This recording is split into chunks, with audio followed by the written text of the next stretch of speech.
I'm Geoff Nemnich. And I'm Rick Paillet. And we're the hosts of The Last Stand. Coyote hunting is my passion. And coyote calls are my livelihood. And together we aim to bring you the best predator hunting tips, tricks, and tactics, right down to the last stand. The Last Stand, presented by Lucky Duck Predator Calls. We are the masters of deception. Swagger bipods. Shoot with confidence, shoot with swagger. OnX Hunt. Know where you stand. Hornady. Accurate, deadly, dependable. So my main guy is Dustin. I knew he's good at the calling contest thing. He's probably one of the best I know. I knew if anybody could round up a morning's worth of fresh spots to go, it'd be him. So I brought him in on the deal, and the first morning he showed up here at the house and had everything dialed in, and we took off with Dustin. Most of the time when I'm going with Rick and it's with a camera, we're usually looking for more open field. He likes to see him coming from a ways, and it kind of limits the way he can hunt. But when he ends up making stands and going with me, we get to change that up a little bit. I typically call a lot of stuff where I don't get to see him coming a lot of the times, and they usually just pop up right in your face, and that's where the shotgun and my skills come handy. It'd been cold and windier and crap, and it was going to be windy the morning we went with Dustin too, so it all just fell into place. So the first spot with Dustin right after sunup is a growed over pasture. That's what you're going to see most of this trip. All right, here we go. It was cold and the wind was screaming, and we got kind of set up where we could see a little bit. I told Max exactly where to watch. I just had a feeling this one was going to come from our side across this fence row and come flying in. And woo! Nice one.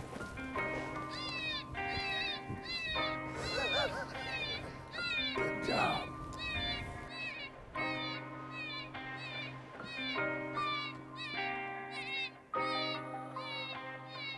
That's crazy. Oh, here comes one.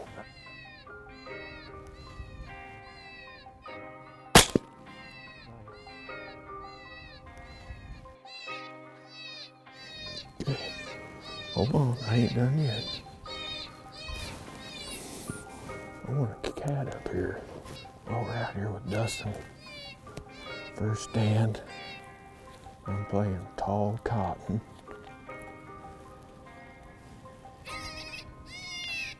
He rolled one up right here at the call. I just shot a mangy one. We got a lot of wind. We're in some tight cover with Dustin today. Starting off with a bang, that's for sure.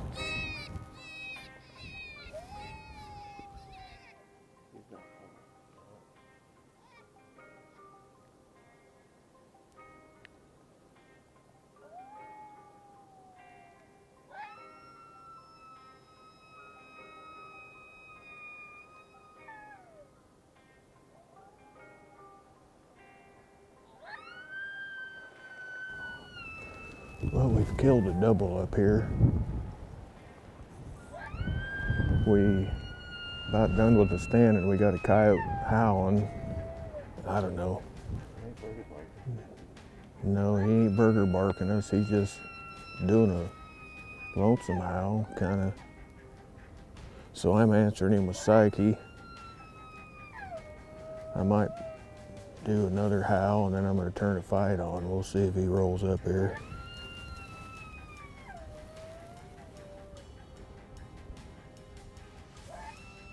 Mid-February, they're breeding now, so probably shouldn't be playing vocals anyway, but it's cold. I kind of trying to call a cat in all the time, so I like to not play a lot of vocals. We'll see what happens here. Yeah, that was awesome.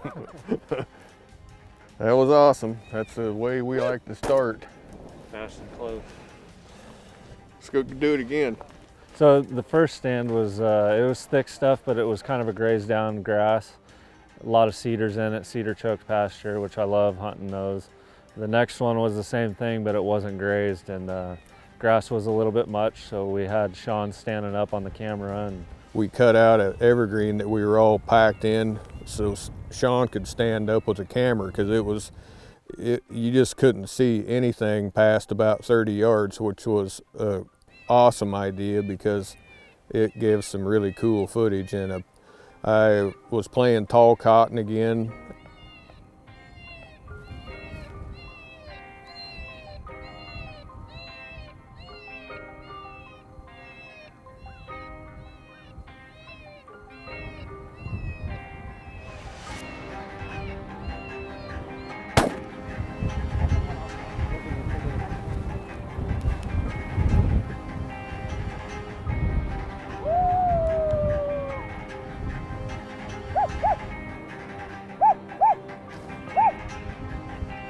Well, we got in here on the second stand real tight.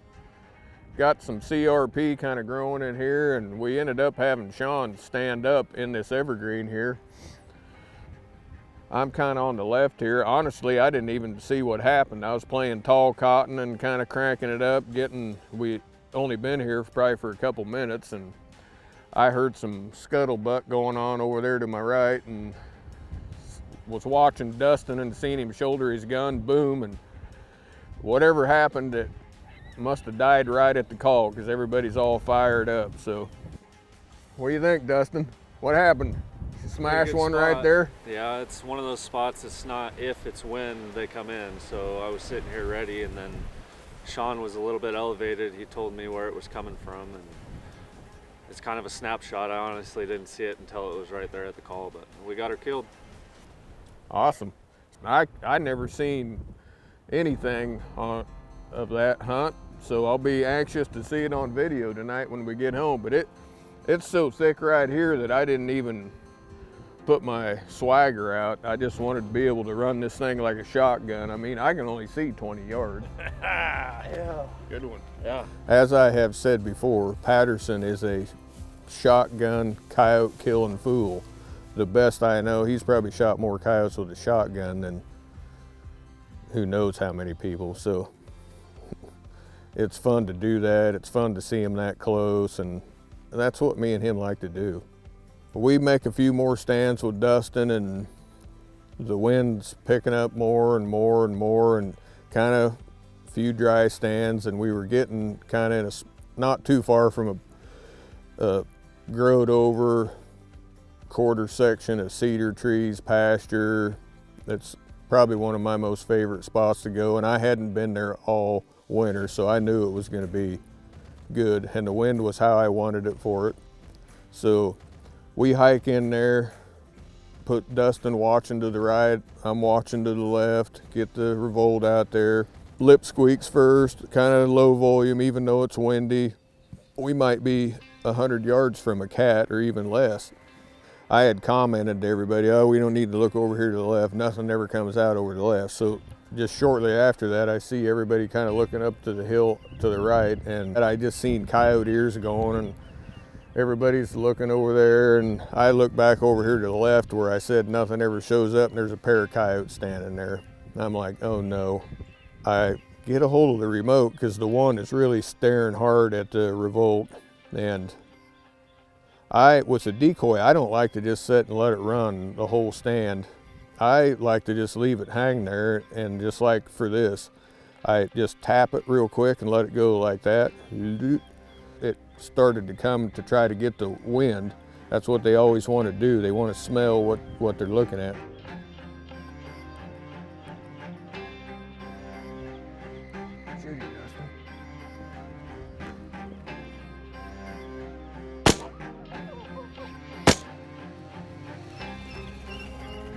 Got the shakes.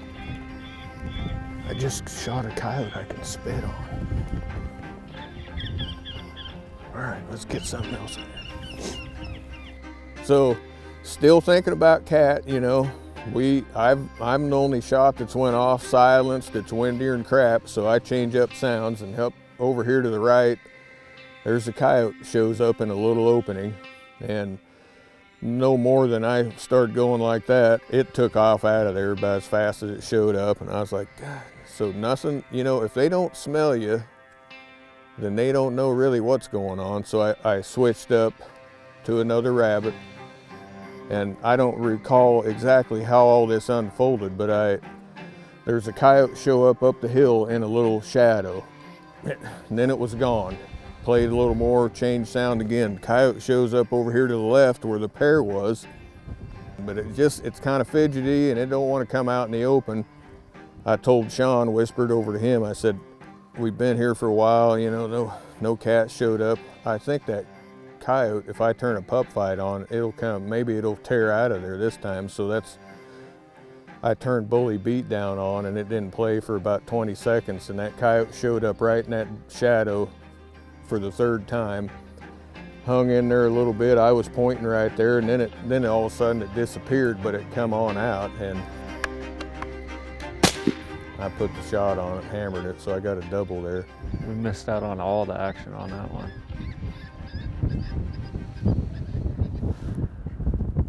Can't believe that one's right there. I didn't even shoulder the gun. I just went pop, because it's right there, like, I don't know how close it is, 10 feet, 15, 5 yards less, I don't know. It's laying right there. I could spit a goober on it. Heck of a stand, real cool double. It'll be hard to top that one this weekend, and I didn't even let Dustin shoot. Well, I never shot a coyote that close with my rifle, not having it shouldered was kind of odd. And the scope kissed my glass, kind of had it wadded up against my eye. Took 223 with a can, I knew it wasn't gonna do much. But it did bounce, it did hit me in the glasses, but I'd definitely do that again. I wouldn't have cared if it had broke my lens out.